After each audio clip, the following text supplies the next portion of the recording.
Hi, welcome everybody to my physics class, and today we are going to learn about the conservation of mechanical energies. But first, let me remind you something about kinetic energies and potential energies. This is what we had learned before.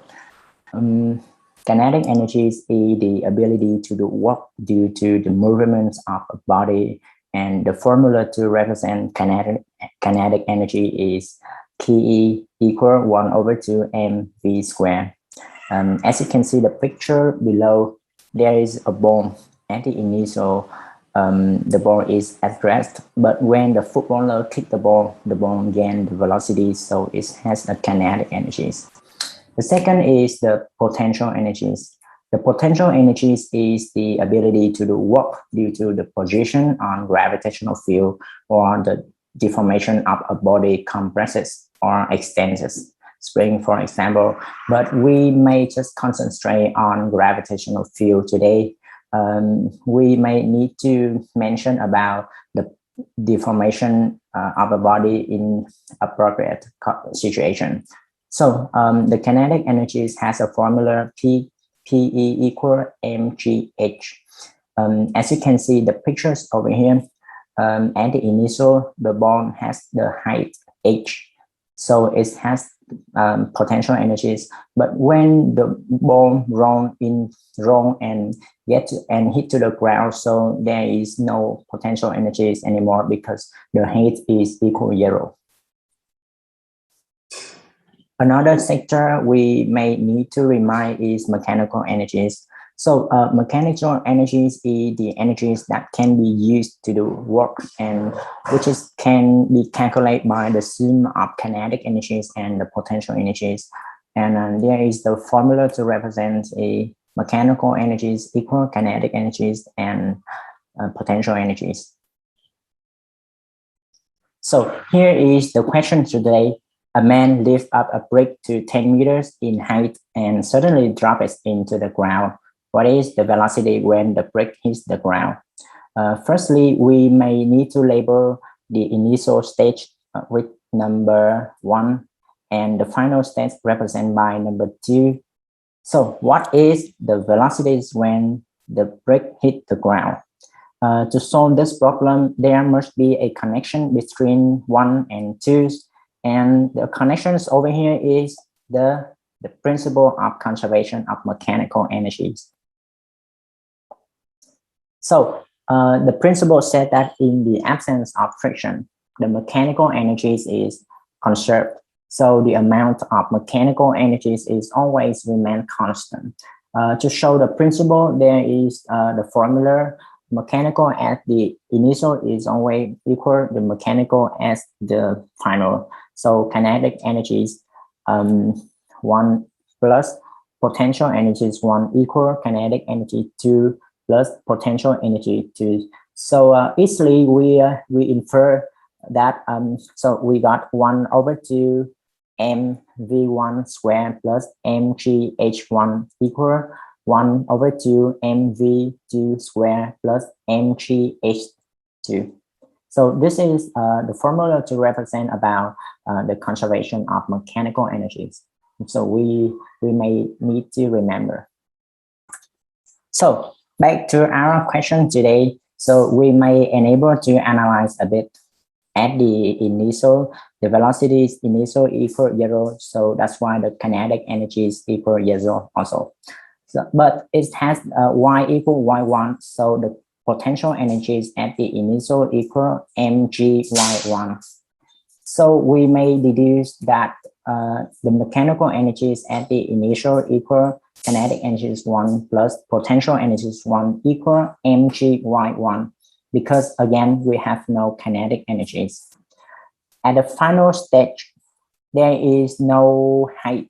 There is no height at all because the bridge is on the ground. So the y equal 0. So that's why the potential energy 2 also equal 0.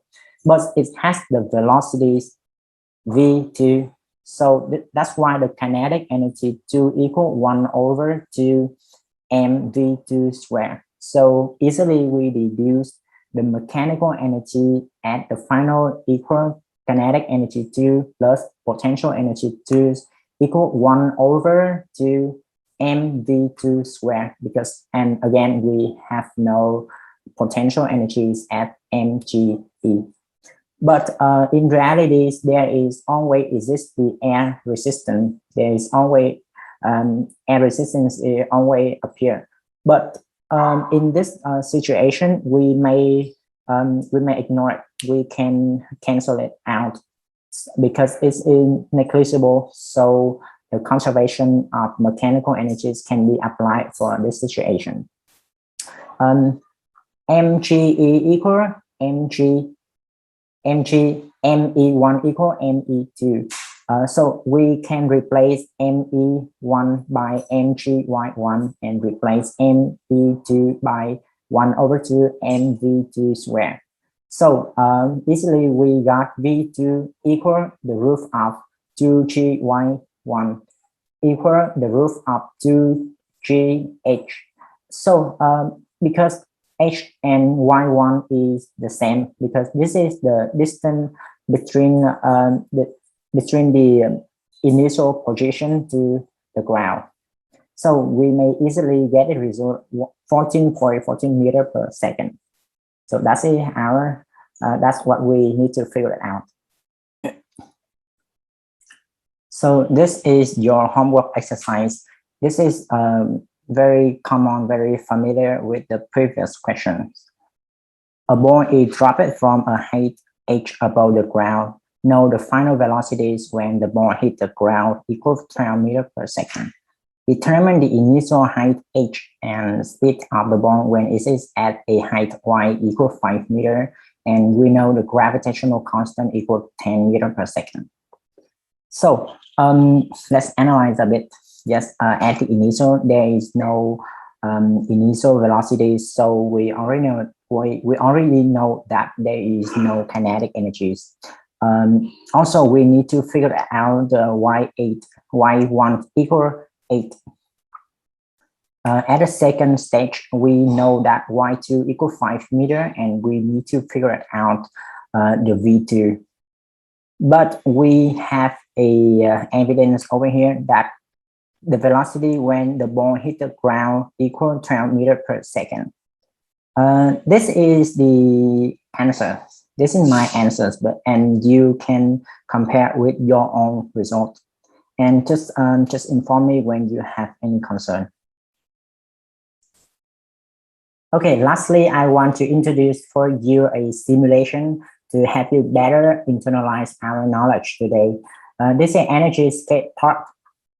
So firstly, you need to choose your objects. There are 6 options, but it has a dog for people who love animals. So when I bring this dog into the path, so as you can see, the potential energies and the total energies are exactly identical. This is exactly the same. But when I release my mouse, as you can see here, and play, yes, the potential energy is gradually decreased. Conversely, the kinetic energies is gradually increased, but the sum of kinetic energies and the potential energies is always the same with the total energies. And this is also our principle today. So you can create your own path like I did here. Let me play it. Yes. And make sure this is frictionless.